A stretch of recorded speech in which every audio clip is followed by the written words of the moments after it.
Петар има 10 години и е ученик во 5-то оделение. Кога не е на училиште, тој како и другите негови врсници, поголемиот дел од времето го поминува на компјутер. Децата на негова возраст гледаат YouTube, а тренд меѓу помладата генерација е поседување свој канал на кој се ставаат видеа. Јас и моите другари се снимаме секаде. Нашите видеа се спонтани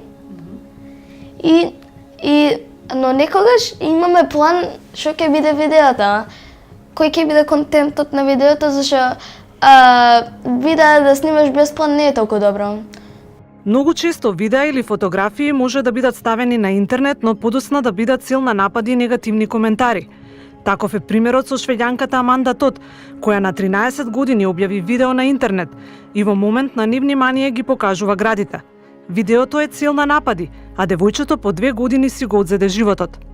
Родителите треба да внимаваат на своите деца оти секој објавување на видео, фотографија или означување на локацијата на интернет носи одредени ризици, а записите може да се реобјавуваат во негативен контекст, што подоцна може да влијаат на психофизичкиот развој на детето, вели Лиљана Пецова-Илиевска, експерт за заштита на личните податоци и безбедност на децата на интернет. Според неа, содржините објавени на интернет може да откријат и детали за вашиот живот, вашиот личен простор или работна средина. Не е само објавата, не е само реобјавата како таква, не е само ниту споменувањето на локацијата, адресата и сите оние информации кои што можат да се извлечат за лицето за кое што поставува. Демнењето е исто така една појава која што е секако еден голем ризик за кој што навистина родителите треба да се запрашаат што ако некој го демне моето дете на социјалните мрежи. Пецова објаснува дека користењето на социјалните мрежи како Facebook, YouTube, Twitter и други имаат поставки кои се прилагодуваат. Затоа родителите важно е да внимаваат какви се поставките на социјалните мрежи, да ги проверуваат нивните профили, дали се наместени да ги гледаат само нивни пријатели или се отворени да ги гледаат сите. Исто така не се кажуваат лозинките зошто може да дојде до злоупотреби. Не кажувај пасворд, ниту од Facebook, ниту од YouTube канал. Никому.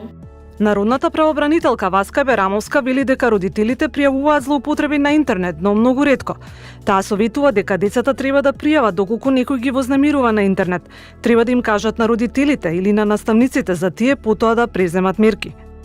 Родителите, најчесто кои што се обраќаат кај нас, во мал број, морам да кажам, бараат заштита на правата на нивното дете поради најчесто објавување на фотографии без нивна согласност.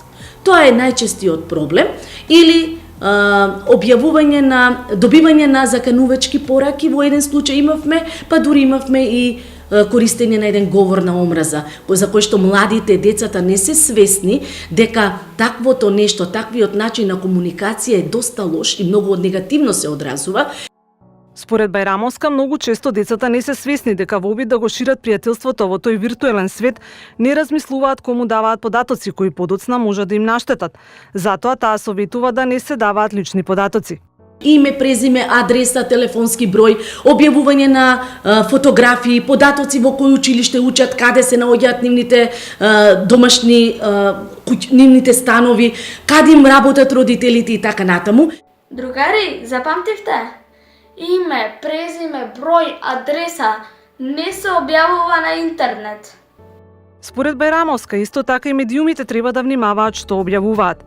Имавме неколку случаи каде децата покрај тоа што беа жртви беа објавувани нивни лични податоци, што е недозволиво, или многу често се објавуваат фотографии од децата кои просат по улиците.